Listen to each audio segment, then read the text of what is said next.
Bom, hoje estamos recebendo o professor de economia José Luiz Miranda, ele que é um dos economistas mais notáveis aqui de Goiás. Professor, é um prazer estarmos juntos para conversar nesse momento tão delicado vivido pela economia brasileira. Eu que agradeço à TV Assembleia mais uma vez, né? De modo que a gente possa então discorrer sobre esse assunto que afeta tanta gente chamada economia. Bom, alguns produtos básicos, essenciais para a sobrevivência, estão muito caros. A gente vê nesse momento o preço do arroz, que está exorbitantemente alto, temos o óleo de cozinha, temos o preço do gás também, que está muito alto. Enfim, são produtos que a gente usa no dia a dia para a sobrevivência. A gente vai chegar aonde, professor? Olha, se fosse difícil a gente prever, ter um horizonte, né, seria um sucesso. Por quê? Porque a economia é uma coisa muito dinâmica. Diversos fatores influenciam a economia e um dos quais, principalmente, o ambiente interno e o ambiente externo do país. Então isso afeta muito a economia porque qualquer tipo, qualquer influência, qualquer fator, isso vai interferir na chamada cadeia produtiva. Ou seja, a formação de preço de uma cadeia produtiva de um bem, isso que vai fazer com que o preço desse bem, o preço final desse produto, ele aumenta ou diminui em razão da oferta e demanda desse bem. Bom, vamos falando então produto por produto, porque cada um tem a sua explicação própria. O arroz, por que o arroz está tão caro? A gente estava acostumado com arroz com um preço baixo, né? E agora vem... Sim, exatamente. Assim como o arroz, como os combustíveis que foi mencionado, como os outros bens que pertencem à cesta básica do brasileiro de forma geral, eles estão afetados por uma coisa que aparentemente está distante, mas que tem uma influência muito forte. Chama-se dólar. Ou seja, a cotação do dólar norte-americano, ele está afetando demasiadamente a cadeia produtiva de todos os bens que nós estamos consumindo. E por que a gente afirma isso? Porque, como eu falei no início, essa cadeia produtiva, quer dizer, então ela é formada por insumos. E grande parte desses insumos, por exemplo, usados na agricultura, eles usam bens que são importados.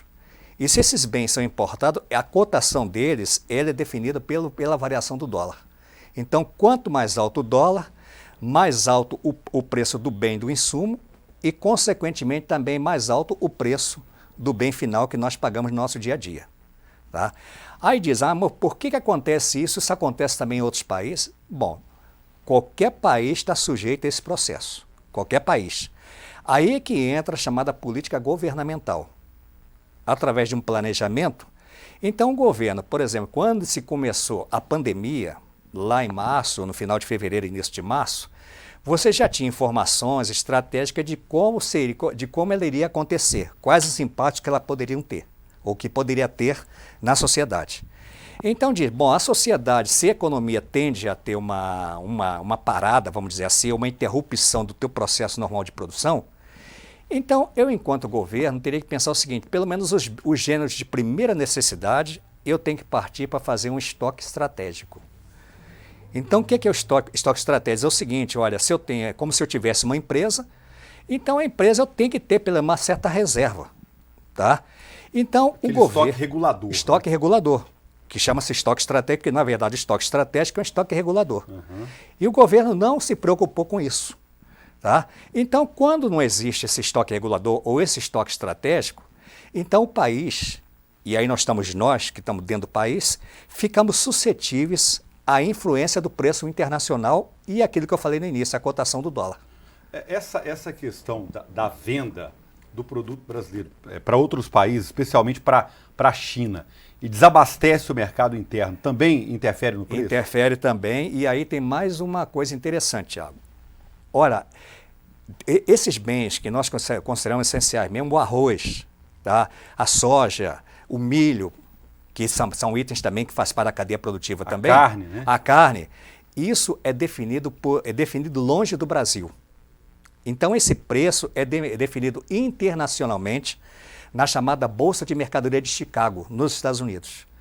Então, por exemplo, se a demanda mundial para um determinado produto, ou se a China resolve pagar um preço mais alto por um determinado bem, porque a China ela faz o estoque regulador. Aí, consequentemente, se ela resolve pagar mais alto para esse bem, então o preço na Bolsa de Chicago vai ter um aumento.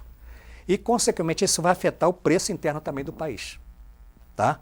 Então nós estamos submetidos a... Estamos submetidos realmente a essa variação do preço internacional.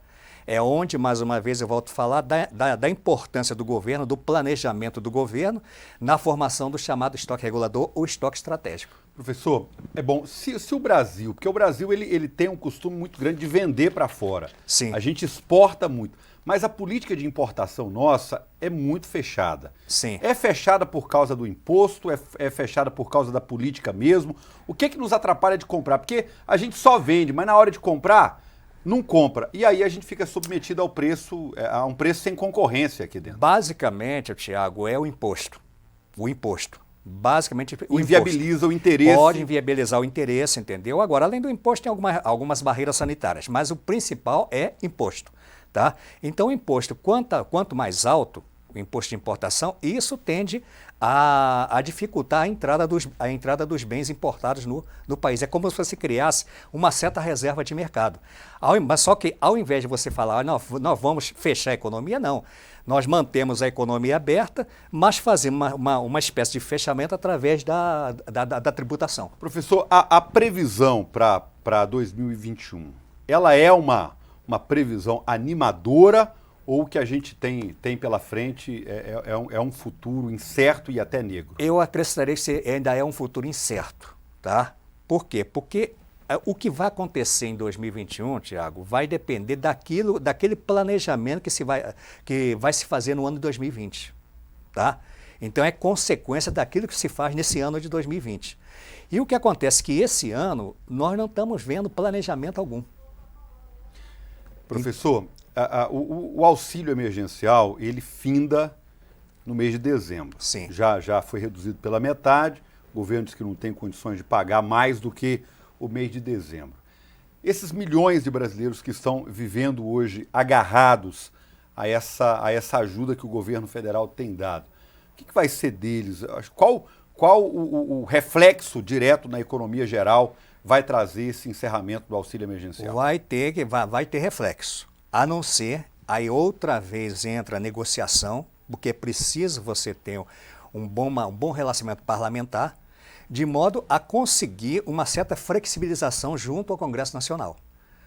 Porque hoje, em razão da limitação orçamentária, então você não vai poder extrapolar esse limite estabelecido para não se incorrer no erro de infringir a lei de responsabilidade fiscal. Então tem que se buscar, junto ao Congresso, através de uma forma negocial, caminhos para se conseguir recursos, tá? Para que possa custear pelo menos vamos falar, mais uns 6 meses, esse auxílio emergencial. Fala-se muito sobre a retomada da economia, né? Em que grau nós estamos hoje dessa retomada? Um crescimento significativo ainda está muito longe de nós? Como é que você ouviu o cenário? Nós estamos recuperando de forma muito gradativa. Por quê? De uma forma ou de outra se formou uma demanda reprimida. Por quê? Por determinado momento que se parou de se produzir, a demanda continuou, porque a demanda sempre é crescente. A oferta reduziu. Então, essa retomada que você fala é decorrente da retomada desse processo produtivo, que é uma coisa lenta. Porque não vai dizer, vou produzir e amanhã já está pronto bem. Não, existe todo um processo produtivo. Tá certo? Se quebra a cadeia, se quebra a cadeia até você começar a recuperar, tá? Então, isso demanda um certo tempo. O senhor acha que hoje, para a gente dar uma acelerada nesse crescimento, nessa retomada econômica, o governo devia injetar mais onde? Injetar mais recursos? Tipo, em qual setor? Vai injetar na construção civil? Onde o governo deveria, na sua opinião, injetar para poder, de repente, alavancar a economia? Olha, Tiago, outra vez a gente fala em planejamento, tá bom? Claro que, de uma forma ou de outra, o Brasil ele vai ter uma certa facilidade em razão de ser um grande produtor agropecuário.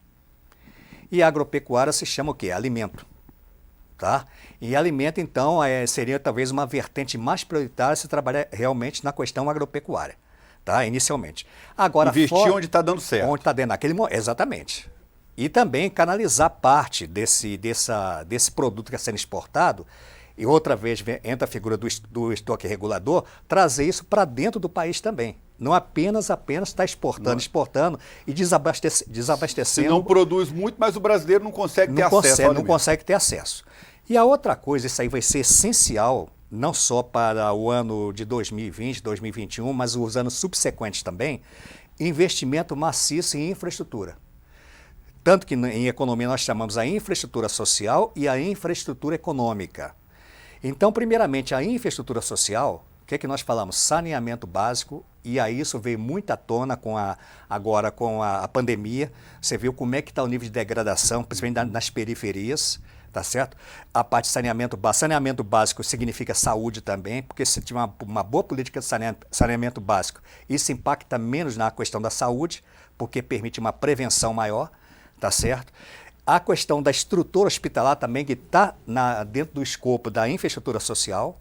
E fora isso, nós temos tecnologia, que já é infraestrutura econômica, ferrovia, rodovia, e o país carece disso. E esses elementos são altamente geradores de emprego e de renda.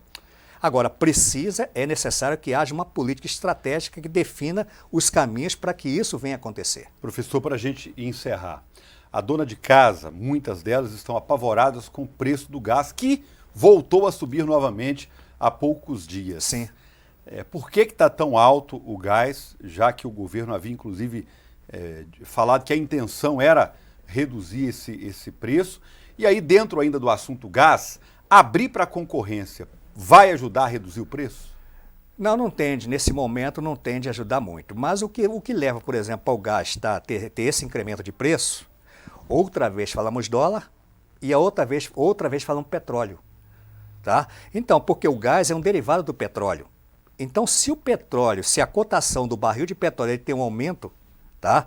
Tanto por conta do valor do dólar, como por conta da cotação internacional, isso vai refletir naquele gás de cozinha que você utiliza, porque ele é um derivado do petróleo. E aí a dona de casa vai ser obrigada a pagar aquele preço por conta da cotação, então, do petróleo. Bom, novembro está aí. Há um mês do início das festividades de Natal. O brasileiro, ele vai conseguir nesse Natal ter acesso a peru, a carne de qualidade, a uma ceia, mesmo que seja restrita em razão da pandemia ali, ao seu seio familiar?